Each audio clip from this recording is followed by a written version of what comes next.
नमस्कार दोस्तों, मैं हूं ममता तिवारी और आप सभी का स्वागत करती हूं मेरे चैनल ममताज में। कैसे हैं आप सब? आप सभी को निर्जला एकादशी व्रत की हार्दिक शुभकामनाएं। सभी बड़ी माताओं को पैर छू के प्रणाम और जितनी भी मेरी छोटी बहनें हैं सभी को प्यार और आशीर्वाद।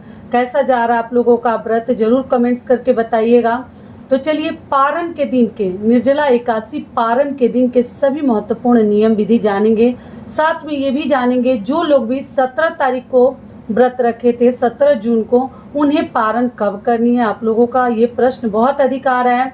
और जो लोग 18 जून को व्रत रखेंगे उन्हें पारण कब करनी है। कुछ ऐसे नियम विधि हैं जो आप लोग पारण के दिन जरूर कर लीजिएगा, क्योंकि उसके बिना जैसे लगता है कि हमारा व्रत जो है अधूरा है, तो आपको जरूर कर लेनी चाहिए। तो सभी महत्वपूर्ण बातें मैं आपके साथ शेयर करूंगी, ध्यान से वीडियो को सुन लीजिएगा और समझ लीजिएगा। तो चलिए वीडियो को शुरू करते हैं। इससे पहले दोस्तों, अगर आपको मेरा वीडियो पसंद आता है तो प्लीज आप मेरे चैनल को सब्सक्राइब कर दीजिएगा, बेल आइकन को प्रेस कर दीजिएगा, जिससे कि मेरे वीडियो के नए नोटिफिकेशन आप सभी के पास सबसे पहले पहुंचे। तो चलिए शुरू करते हैं और सभी महत्वपूर्ण बातें जान लेते हैं। तो सबसे पहले दोस्तों आपको बता दूं, एकादशी व्रत से कहीं अधिक ध्यान से हमें द्वादशी के नियम विधि का पालन करनी चाहिए। वो क्या है? तो देखिए, द्वादशी के दिन भी आप लोगों को सुबह सवेरे उठकर, आपको मालूम ही है, उठने के बाद अपने घर की मतलब साफ सफाई आप लोग कर लीजिए, जिस विधि से भी करना चाहते हैं।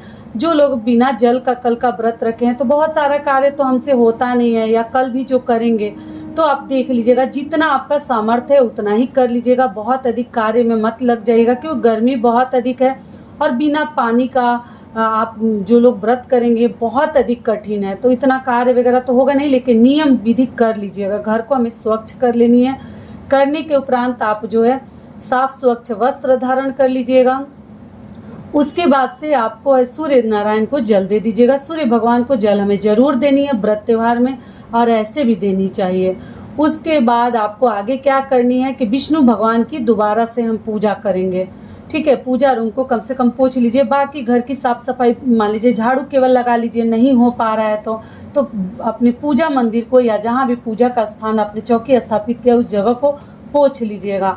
और चौकी रखी है तो वहाँ झाड़ू वगैरह अभी मत लगाइएगा। ठीक है, और चौकी के पास आप लोग बैठकर फिर से पूजा कर लीजिए विष्णु भगवान की विधि विधान से। जो भी आपको दान करने वाली चीजें है वहीं लेकर बैठ जाइए, सही दिशा में मुख करके बैठिएगा। और बैठने के बाद जो लोग कल का मतलब फल फलहार का दान कर चुके हैं, आज वो केवल पैसे का, अनाज का, दाल का, हल्दी का, इन सभी चीज़ों का, आलू का मतलब सब्जियों का दान करेंगे। चावल का दान हमें नहीं करनी चाहिए। द्वादशी के दिन न चावल का हम सेवन करते मतलब खाते हैं, ना हम दान करते हैं। इस बात का ध्यान रखिएगा। मैं दान करके वीडियो डाल चुकी हूँ। और जो लोग मान लीजिए व्रत के दिन कपड़ा, पैसा, रुपया, फल का नहीं कर पाए हैं, वो आज भी दान कर सकते हैं, मतलब कि द्वादशी के दिन भी कर सकते हैं। ऐसे तो नियम है कि एकादशी व्रत के दौरान केवल अनाज छोड़ के आप जो चाहें दान कर सकते हैं। हर चीज़ समझा चुकी हूँ, फिर भी बता रही हूँ। ये हो गया। और विष्णु भगवान की विधि विधान से हम पूजा कर लेंगे। उसके बाद से आप विष्णु भगवान को उठाकर उनके मतलब वहाँ से उठा लीजिए चौकी के ऊपर से, और लेकर उनको सही जगह पर आप लोग स्थापित कर दीजिएगा, जहाँ आप अपने मंदिर में रखती हैं वहाँ रख के। और जो भी उसके ऊपर फूल, माला, सामग्री सब बिखरा है उसको उठाकर आप उस सेम टाइम, आपको विसर्जन करने की जरूरत नहीं है। अगर है जगह तो कर दीजिए। मान लीजिए जो लोग फ्लैट में इधर उधर रहते हैं तो फिर नीचे उतरेंगे, जाएंगे, तो सही जगह पे भी ले जाकर आप लोग गड्ढा खोद कर या कहीं ऐसे झाड़ी में रख दीजिएगा जहाँ किसी का पैर न पड़े। अपने गमले के आसपास, फूलों के गमले के आसपास भी रख सकते हैं। और अगर नहीं रख पाए तो उठा लीजिएगा वहाँ से हर चीज़ और कहीं रख दीजिएगा। समय मिलेगा उसके अनुसार कर लीजिएगा। ये सभी कार्य हो गया। उसके बाद से आपको क्या ध्यान रखनी है कि पूजा पाठ संपन्न होने के बाद आप लोग जो है अपने घर में जो भी आपसे बड़े हैं सभी को प्रणाम जरूर कर लीजिएगा। और एक चीज़ और ध्यान रखिएगा, आप लोग पूछे दीदी दान कैसे करते हैं, हमेशा करके बताती हूँ।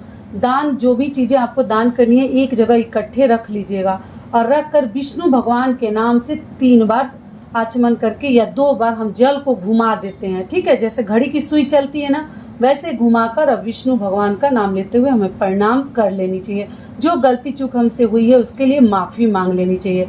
तो इस विधि से हम करते हैं। और वहाँ से उठने के बाद आपके घर में जो भी आपसे बड़े सदस्य हैं उनका पाँव जरूर छू लीजिए, क्योंकि इतना भारी आपने कठिन व्रत रखा है और फिर हम बड़ों का आशीर्वाद ना ले, ये सही नहीं है। अगर वो भी घर में कोई नहीं है तो अपने पति का आशीर्वाद आप लोग ले लीजिएगा, क्योंकि पति से बड़ा हमारे लिए कौन है, तो वही हमारे भगवान है। तो उनका पैर छू लीजिए, दूर भी है तो फ़ोन पर आशीर्वाद ले लीजिए। तो इस विधि से आपको प्रणाम जरूर कर लेनी है, ठीक है।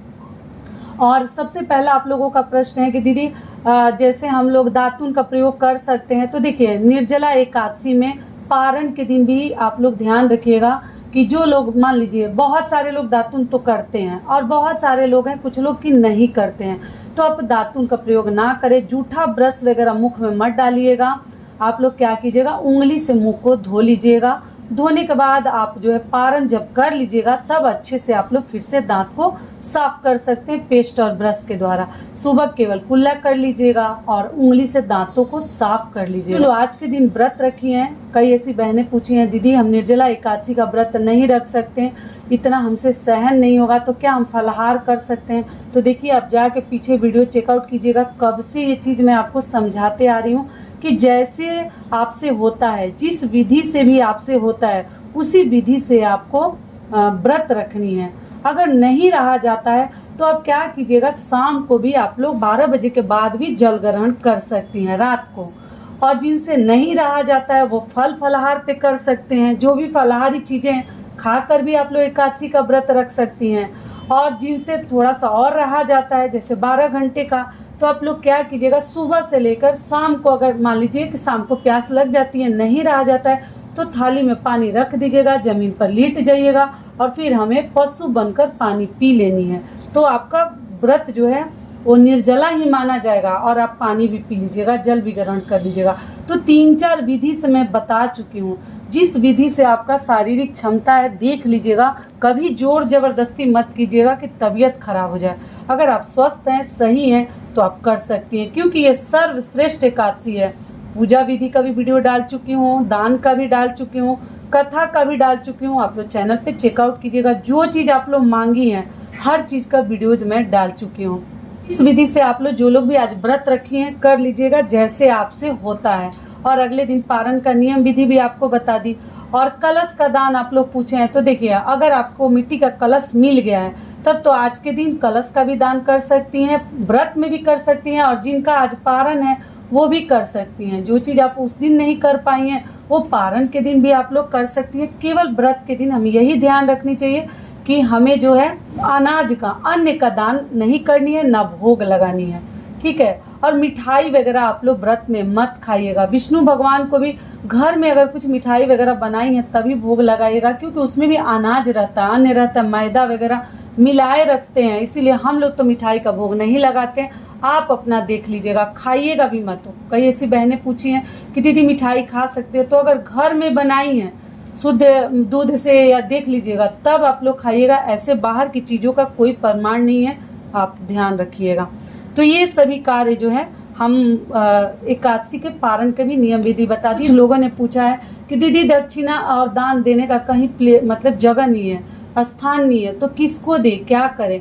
तो आप क्या कीजिएगा कि आप जो है पैसे का, हर चीज़ का पैसा निकाल दीजिएगा, जोड़ लीजिएगा, चावल, आटा का, दाल का, आलू का, और उसके बाद से आप ले जाकर किसी भी मंदिर के दान पेटी में डाल दीजिएगा। हो जाएगा आपका नियम विधि। अब जब मजबूरी में क्या करेंगे, जब वो भी नहीं कर सकते तो कम से कम पैसा तो कर ही सकते हैं। और उसके बाद से हम जो है पारण करेंगे।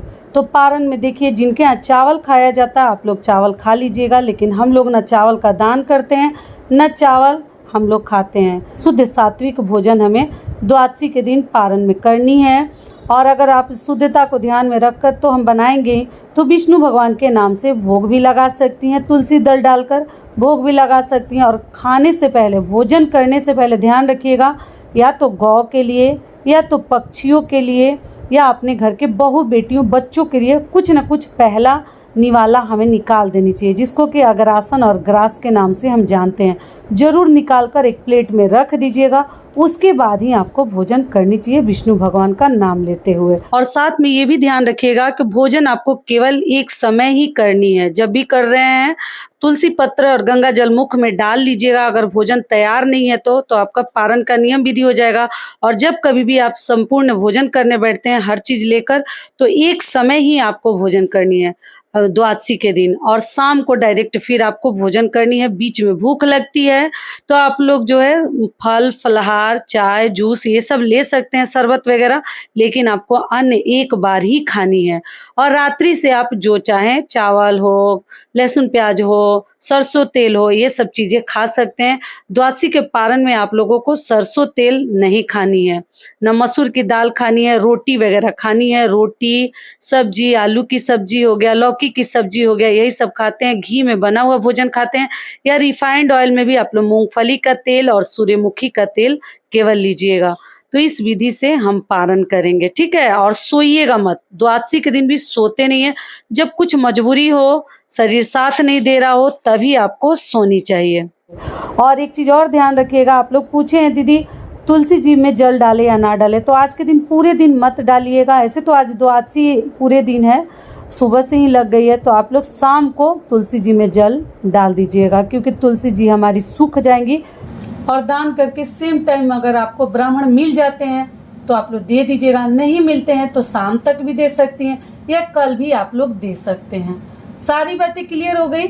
अब चलिए जान लेते हैं पारण का शुभ मुहूर्त। तो देखो, लोग 17 को व्रत रखे थे, 17 जून को दिन सोमवार को, उन्हें पारण करनी है मंगलवार को। 18 जून को पारण करनी है। पारण का शुभ मुहूर्त आप लोग पूछे हैं, तो देखिए इसीलिए लोग 17 जून को व्रत नहीं रखे, पारण इसका देर से है, तो आपको देर से पारण करनी है। कम से कम 12 बजे के बाद ही आप लोग पारण कीजिएगा, मतलब अन्न वगैरह ग्रहण कीजिएगा। उसके पहले चाय, मूंगफली, फलाहार ये सब चीजें आप ले सकती हैं, लेकिन जो निर्जला है वो तो कुछ नहीं लेंगे, उन्हें तो डायरेक्ट 12 बजे के बाद ही आपको पारण करनी चाहिए। आज पारण देर से है क्योंकि हरिवासर में पारण नहीं करते हैं। तो 17 तारीख के लिए भी बता दी।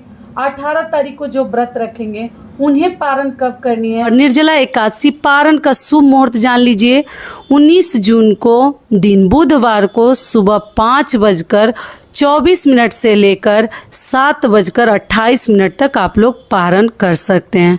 तो ये वीडियो मेरा यहीं तक का था। फिर मिलती हूँ एक नए वीडियो में, तब तक के लिए नमस्कार।